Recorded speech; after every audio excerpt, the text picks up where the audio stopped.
Hello everyone, welcome to our YouTube channel Diksha's learning lab और मैं हूं आपकी forensic educator Diksha Sharma. So आज की CUET PG forensic science master class में हम पढ़ रहे हैं क्राइम सीन रिकंस्ट्रक्शन, जो कि एक बहुत ही ज़्यादा इम्पॉर्टेंट टॉपिक है। और अगर आपने हमारी प्रीवियस वीडियोस इस मास्टर क्लास की मिस करी है तो आप इसकी प्लेलिस्ट में जाके सारी वीडियोस देख सकते हो। प्लेलिस्ट का नाम भी है forensic science CUET PG master class.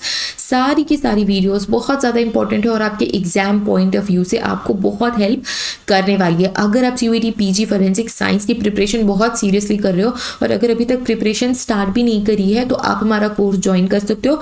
सारी डिटेल्स जो हमारा कोर्स है वो एप्लीकेशन पे अवेलेबल है और जो हमारा एप्लीकेशन है वो आप किसी भी डिजिटल डिवाइस में यूज़ कर सकते हो और अपनी प्रिपरेशन शुरू कर सकते हो। हमारे कोर्स में आपको मिलेंगे special record video lectures, doubt solving live classes, unit test, mock test, notes. कोई बुक फॉलो मत करो, हमारे नोट्स फॉलो कर लो, हमारे यूनिट टेस्ट फॉलो कर लो, मॉक टेस्ट फॉलो कर लो। Previous year question paper available है। सो आपकी 100% प्रिपरेशन हो जाएगी और आप 250+ ही स्कोर करोगे अपने CUET PG एग्जामिनेशन में। So don't forget to join our course. And अगर आपको कोर्स रिलेटेड, प्रिपरेशन रिलेटेड कोई हमसे बात करनी है तो आप हमें व्हाट्सएप पे टेक्स्ट कर सकते हो। व्हाट्सएप सपोर्ट नंबर पे आपको डिस्क्रिप्शन में मिल जाएगा। So don't forget to get in touch with us. ठीक है, आज का लेक्चर शुरू करते हैं क्राइम सीन रिकंस्ट्रक्शन। ठीक है, तो आपको ऑलरेडी पता है क्राइम सीन क्या है। आपने प्रीवियस वीडियोस अगर हमारी देखी होगी तो आपको ये क्लियर होगा व्हाट इज क्राइम सीन। और अगर नहीं देखी है तो एक जनरल आइडिया आपको होगा ही कि व्हाट इज क्राइम सीन। मतलब वो प्लेस जहां पे क्राइम हुआ है, जहां पे crime has happened, crime has happened. And reconstruction, री का मतलब होता है अगेन, कंस्ट्रक्शन का मतलब होता है टू बिल्ड, है ना। कुछ हम बिल्ड कर रहे हैं, हम कुछ बना रहे हैं। तो क्राइम सीन को जब हम वापस से बनाते हैं वैसा का वैसा तो हम उसे कहते हैं क्राइम सीन रिकंस्ट्रक्शन। ठीक है, समझ में आया। एक क्राइम हो गया, अब उस क्राइम का एक क्राइम सीन होगा, मतलब वो प्लेस होगा जहाँ पे क्राइम हुआ है। वो प्लेस कोई भी हो सकता है, वो कोई घर हो सकता है, वो हॉल हो सकता है, वो रूम हो सकता है, वो किचन हो सकता है, वो किसी के घर का बैकयार्ड हो सकता है, वो किसी के घर का गार्डन हो सकता है, वो कोई जंगल हो सकता है, कोई रोड हो सकती है, कोई भी प्लेस हो सकता है। ठीक है, तो उस प्लेस के अकॉर्डिंग वो क्राइम सीन होता है। तो क्राइम सीन अगर कोई है तो उसको वापस से जब हम बनाते हैं, रिकंस्ट्रक्ट करते हैं, तो उसे हम क्राइम सीन रिकंस्ट्रक्शन बोलते हैं।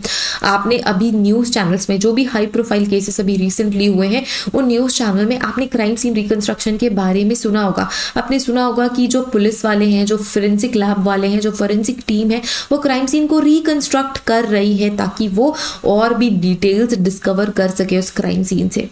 ठीक है, सो ये क्यों करा जाता है, अब आपको यहाँ पे इसका मोटिव भी समझ में आ रहा है कि हम क्राइम सीन को रिकंस्ट्रक्ट क्यों कर रहे हैं। फिर से इस वजह से हम क्राइम सीन को रिकंस्ट्रक्ट करते हैं ताकि हम नए इंसाइट्स जनरेट कर सके, हम नई चीज़ें पता कर सके। और आज के लेक्चर में हम यही पढ़ने वाले हैं कि क्राइम सीन रिकंस्ट्रक्शन कैसे होता है, कौन कौन से तरीके के क्राइम सीन रिकंस्ट्रक्शन होते हैं और क्या क्या हमें चाहिए to reconstruct a crime scene. ठीक है, स्टेप्स क्या क्या होते हैं, सब कुछ हम आज के लेक्चर में पढ़ने वाले हैं। ठीक है, so crime scene reconstruction is a process which determines or eliminates,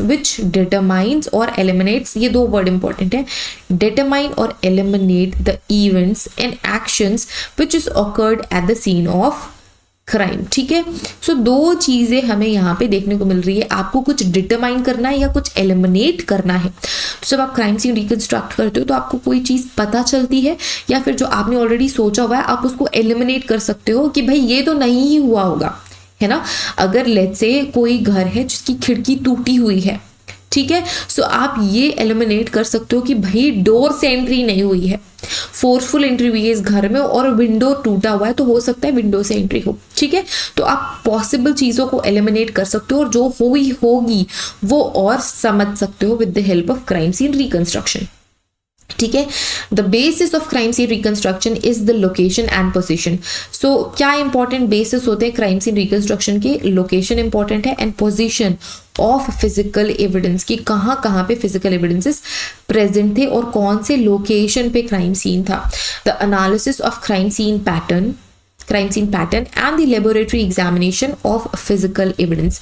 देखो, सबसे पहले तो क्राइम हो गया, क्राइम हुआ, क्राइम सीन को प्रोटेक्ट करते हैं, सर्च करते हैं, एविडेंस कलेक्ट करते हैं, एनालिसिस करते हैं, मतलब लैब भेज देते हैं, एनालिसिस करते हैं, रिपोर्ट कौन कौन से इवेंट्स होते हैं जब आप क्राइम सीन प्रोसेस करते हो। तो सबसे पहले क्राइम सीन हम सिक्योर करते हैं, डॉक्यूमेंट करते हैं, एविडेंसेस सर्च करके कलेक्ट करते हैं, उसके बाद फिर उसे लैब में भेजते हैं। तो आपको ये पता है कि क्राइम सीन कैसा था, आपने उसे फोटोग्राफ्स के थ्रू रिकॉर्ड करा है, वीडियोग्राफ्स के थ्रू रिकॉर्ड करा है, आपको ये पता है कि कौन कौन से लोकेशन पे फिजिकल एविडेंसेस प्रेजेंट थे। तो जब आप फिजिकल एविडेंस को एनालाइज करते हो तो आपको और चीज़ें मालूम होती हैं, और चीज़ें पता लगती हैं, तो आप क्या करते हो, उस पर्टिकुलर लोकेशन में उन एविडेंसेस की हेल्प से क्राइम सीन को रिकंस्ट्रक्ट करते हो। अब देखो यहाँ पे एक डेमो क्राइम सीन आपको देखने को मिल रहा है। लेट्स से एक डेड बॉडी यहाँ पे है, लेट्स से एक डेड बॉडी यहाँ पे पड़ी हुई है, एक लेट्स से एक डेड बॉडी यहाँ पे पड़ी हुई आपको दिख रहा है। यहाँ पे 1 2 3 4 ये जो टैग्स दिख रहे हैं ये सारे के सारे एविडेंसेस के टैग्स हैं। जो एविडेंसेस है उनकी टैग्स हैं। ये भी यहाँ पे 1 नंबर एविडेंस है, 2 नंबर एविडेंस है, ये नंबरिंग आप कैसे भी कर सकते हो क्राइम सीन पे, ठीक है। तो ये सारी की सारी इन्फॉर्मेशन आपके पास ऑलरेडी है, आपके पास सारे कलेक्टेड फिजिकल एविडेंस ऑलरेडी है। अब आपके पास फिजिकल एविडेंस के एनालिसिस से जो नॉलेज आपको मिली है वो भी है।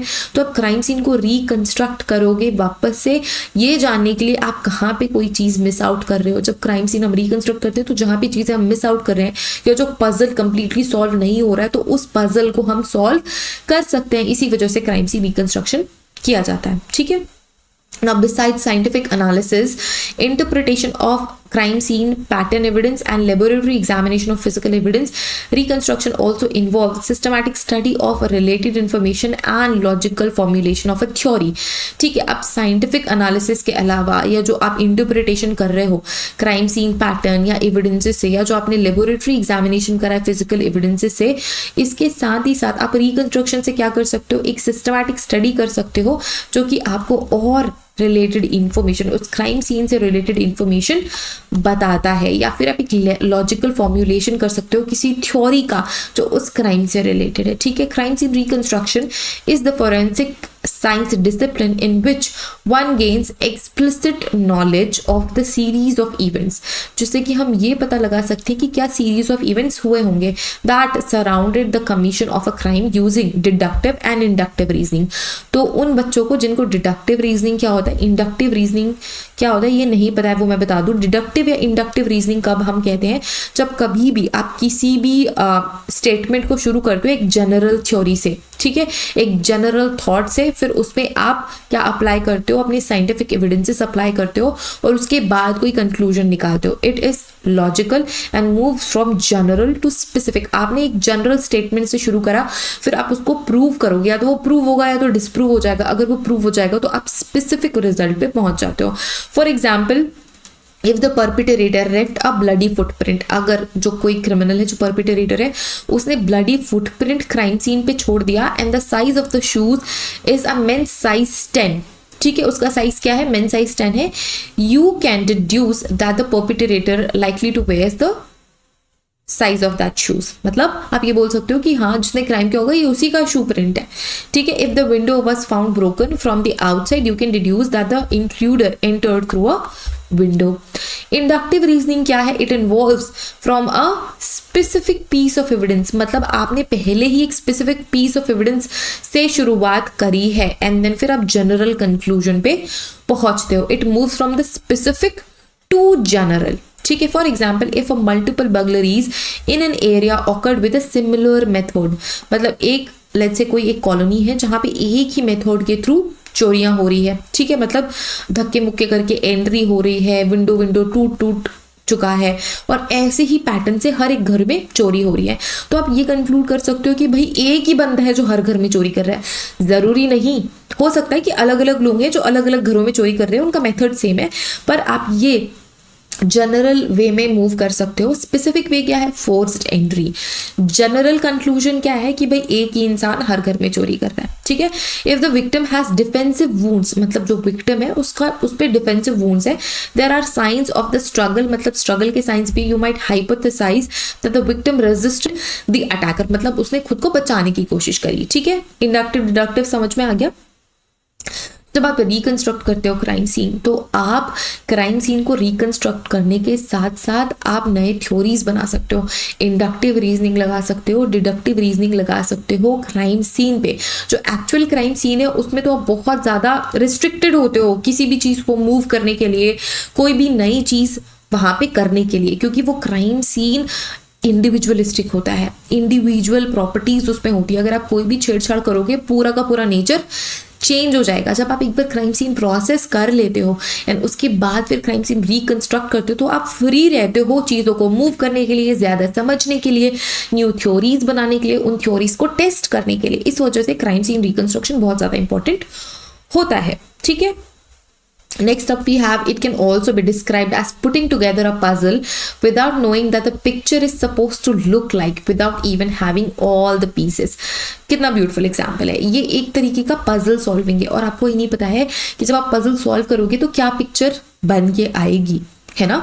आपको ये नहीं पता है कि पजल का नेक्स्ट पीस क्या होगा, बट स्टिल आप बना रहे हो तो at the end of your crime scene reconstruction and evidences के एनालिसिस से you might get the full picture. ठीक है, the more piece you have, the more clearly you see the picture. It is the job of a crime scene reconstructionist to find the piece and put them together. ठीक है, अब आप crime scene reconstruction से क्या क्या determine कर सकते हो कि क्या हुआ था। Sequence of event of course है ही है, what happened, how did it happen, where did it happen, why did it happen and when did it happen and who was involved. तो ये सबसे पहला क्वेश्चन कि क्या हुआ, कैसे हुआ। इसके अलावा मुझे ऐसा लग रहा है मैं कोई गाना गा रही हूँ। ठीक है, वेयर डिड इट हैपन मतलब कहाँ पे हुआ, है ना, क्यों हुआ एंड कब हुआ एंड किसने किया। तो ये सारी चीजें आप क्राइम सीन रिकंस्ट्रक्शन से समझ सकते हो। Okay, so next we have importance of crime scene reconstruction. So reconstruction is partly based on the scientific experiment. तो साइंटिफिक एक्सपेरिमेंट पे भी बेस्ड है और आपके एक्सपीरियंसेस, आपके जो पर्सनल पास्ट एक्सपीरियंसेस है क्राइम सीन से, उन पे भी बेस्ड है। इसी वजह से जो एक्सपीरियंस्ड पर्सन होता है जिसने बहुत सारे क्राइम सीन को प्रोसेस करा है, देखा है, उस इंसान का यहाँ पे होना बहुत ज़्यादा ज़रूरी है। ठीक है, आपने जो एक्सपेरिमेंट करा है उसका डाटा तो है ही है, पर पर्सनल एक्सपीरियंस भी यहाँ पे इंपॉर्टेंट रोल प्ले करता है। ठीक है, logic, careful observation, considerable experience both in crime scene investigation and forensic examination of physical evidences are necessary for proper interpretation, analysis and crime scene reconstruction. ठीक है, now okay, so crime scene reconstruction is often useful to determine the actual course of the crime by limiting the possibilities and that resulted in the crime scene or physical evidence as encountered, reconstructed to maintain the integrity of a crime scene. Next we have reconstruction is based on the ability to make observations at the scene and the scientific ability to examine physical evidence and the use of logical approaches for theory formulation. ठीक है, अब हम ये देखेंगे कि crime scene reconstruction conduct करने के कौन कौन से फेज हैं। अभी तक आपको क्राइम सीन रिकंस्ट्रक्शन के बारे में पता चल गया, इसका यूज क्या है, क्या क्या हम कर सकते हैं क्राइम सीन रिकंस्ट्रक्शन से, ये हमने पढ़ लिया। अब कौन कौन से फेजेस है, तो सबसे पहला फेज होता है इन्वेस्टिगेशन, दूसरा फेज होता है एनालिसिस एंड देन तीसरा फेज होता है रिकंस्ट्रक्शन। सो इन्वेस्टिगेशन मतलब क्या, आपने क्राइम सीन, फर्स्ट स्टेप ये था क्राइम सीन पे जाओ, क्राइम सीन को इन्वेस्टिगेट करो, एविडेंसेस कलेक्ट करो, लैब लेके आओ, लैब में एनालिसिस करो। एनालिसिस से आपका दूसरा फेज शुरू हो जाता है। एनालिसिस करो, एनालिसिस के रिजल्ट देखो, समझो, और उसके बाद फिर थर्ड फेज मतलब रिकंस्ट्रक्शन। तो उसके बाद फिर आप रिकंस्ट्रक्शन करते हो, जो भी इन्वेस्टिगेशन का डेटा है, जो भी आपकी एनालिसिस का डेटा है, वो सारे आप पुट करते हो in reconstruction to get that picture clear. ठीक है, so then we have stages in reconstruction की। सबसे पहला स्टेज है डेटा कलेक्शन। ठीक है, सो ये पीडीएफ ना आप हमारे टेलीग्राम ग्रुप से डाउनलोड कर सकते हो, तो इसे डाउनलोड कर लेना। ठीक है, सारा का सारा राइटअप पढ़ने के लिए। सो डेटा कलेक्शन में आप जो भी पॉसिबल डेटा है related to crime scene, related to evidence, तो आपने इन्वेस्टिगेशन के टाइम में जो भी ऑब्जर्व करा, आपने एनालिसिस में जो रिजल्ट पाया, उसके बेसिस पे सारा का सारा डेटा कलेक्ट करके आप एक कंप्लीट लेआउट बनाते हो क्राइम सीन रिकंस्ट्रक्शन का। ठीक है, देन वी हैव कंजक्चर्स। तो कंजक्चर क्या है, कंजक्चर एक थॉट है ना। आपने डेटा कलेक्ट कर लिया, डेटा कलेक्ट करने के बाद एक कोई स्टोरी बनेगी आपके दिमाग में, है ना, तो उसे हम बोलते हैं कंजक्चर। ठीक है, जब ये जो स्टोरी आपके दिमाग में बन रही है, बहुत सारी स्टोरियां बन सकती है, लेट्स से 3-4 वेरिएशन है उन स्टोरीज में। ठीक है, जब 3-4 वेरिएशंस है एक पर्टिकुलर स्टोरी में। This is the second step. जब आपके पास एक स्टोरी है तो आप उस स्टोरी को देखोगे कि क्या ऐसा हुआ हो सकता होगा या नहीं हो सकता होगा। तो आप किस तरीके से इन स्टोरीज को एलिमिनेट करोगे, जो एविडेंसेस आपने एनालाइज करे हैं उनके बेसिस पे, और जो आपको क्राइम सीन पे ऑब्जर्वेशंस देखने को मिले थे उनके बेसिस पे आप पॉसिबल अपनी स्टोरीज को एलिमिनेट करोगे। जब आप एलिमिनेट कर लोगे तो आपके पास एक या दो स्टोरी बच जाएगी जिसके बेसिस पे आप हाइपोथेसिस फॉर्म्यूलेट करोगे। Hypothesis formulation is a process जिस पे आप एक हाइपोथेटिकल सिचुएशन क्रिएट करते हो जो कि सच भी हो सकता है, ठीक है।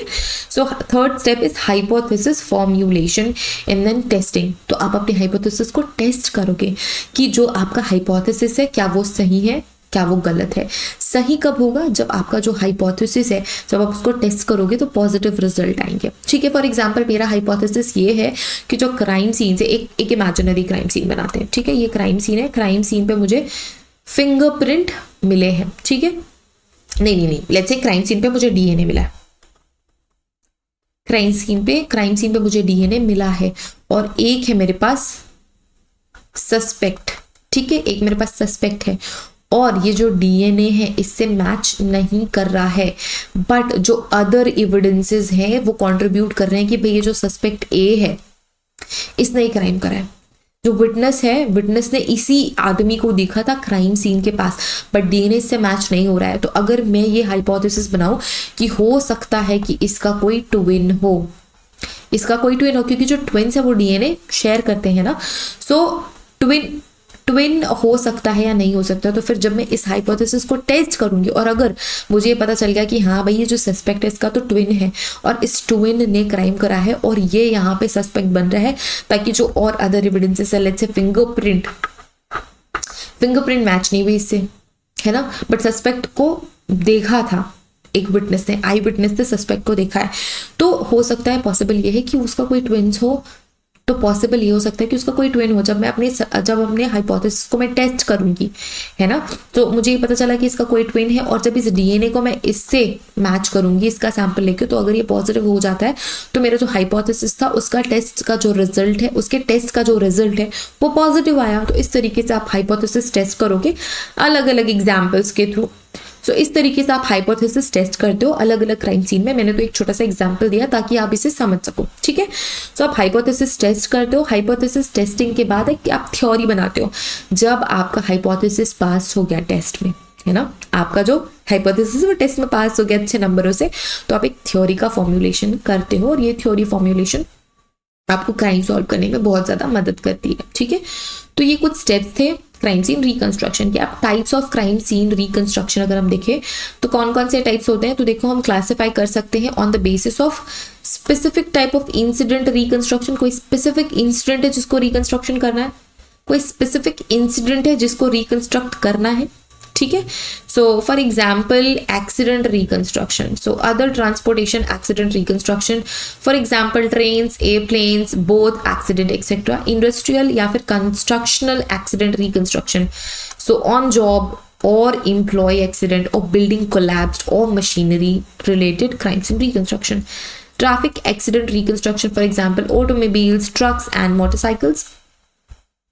दूसरा कैटेगरी है स्पेसिफिक क्राइम रिकंस्ट्रक्शन में arson scene reconstruction, white collar crime reconstruction, homicidal crime scene reconstruction and rape case information reconstruction, ठीक है। सो जो रेप केस का रिकंस्ट्रक्शन है वो सस्पेक्ट के बेसिस पे होता है, ठीक है, और जो इंफॉर्मेशन आपको मिलती है एनालिसिस से। Then we have specific event reconstruction, so sequence determination के लिए हो सकता है, डायरेक्शन डिटर्मिनेशन के लिए हो सकता है, पोजीशन डिटर्मिनेशन के लिए हो सकता है, रिलेशनल डिटर्मिनेशन के लिए हो सकता है, कंडीशनल डिटर्मिनेशन के लिए हो सकता है और आइडेंटिटी डिटर्मिनेशन के लिए हो सकता है। Next we have degree of involvement in reconstruction, so total case reconstruction आप कर सकते हो, पार्शियल केस रिकंस्ट्रक्शन आप कर सकते हो, लिमिटेड इवेंट रिकंस्ट्रक्शन आप कर सकते हो, स्पेसिफिक पैटर्न रिकंस्ट्रक्शन आप कर सकते हो। तो ये डिफरेंट टाइप्स हैं। Then we have specific type of physical evidence, so अलग अलग एविडेंस के बेसिस पे, ठीक है। पैटर्न एविडेंस के बेसिस पे आप रिकंस्ट्रक्शन कर सकते हो, शूटिंग इन्वेस्टिगेशन के बेसिस पे रिकंस्ट्रक्शन कर सकते हो, सीरोलॉजिकल एविडेंसेस जैसे कि ब्लड स्पैटर के बेसिस पे। ब्लड स्पैटर के बेसिस पे आप रिकंस्ट्रक्शन कर सकते हो। तो एविडेंस बेस्ड रिकंस्ट्रक्शन हुआ। अब हमें रिकंस्ट्रक्शन में क्या करना चाहिए, क्या नहीं करना चाहिए, क्या डूज या डोंट्स है। So should be reviewed and signed by 2 examiners. State what material were reviewed and what is the basis of the report. Accurate होना चाहिए। अब आपका जो क्राइम सीन रिकंस्ट्रक्शन है वो अलाइन करना चाहिए आपके नोट से जो आपने क्राइम सीन प्रोसेस करने के समय बनाया था। अब आपको क्या नहीं करना है, जो चीजें क्राइम सीन से रिलेटेड नहीं है उनको इसमें इंट्रोड्यूस नहीं करना है, ठीक है। आपके रेलेवेंट फैक्ट को आपको क्लियरली स्टेट करना है, घुमा फिरा के बात नहीं करनी है, ठीक है। तो ये कुछ डूज एंड डोंट्स थे related to crime scene reconstruction. I hope crime scene reconstruction आपको समझ में आ गया होगा, स्टेप्स समझ में आ गए होंगे, जो भी चीज़ें इंपॉर्टेंट मैंने डिस्कस करी इन दिस वीडियो वो समझ में आ गया होगा। अगर समझ में नहीं आया है you can put your questions in the comment box, मैं सबका रिस्पॉन्स ज़रूर से करूंगी। And if you are preparing for CBT PG forensic science, do not forget to join a classes. सारी डिटेल्स आपको डिस्क्रिप्शन में मिल जाएगी। So see you guys in the next video with another topic. Till then, take care. Bye bye.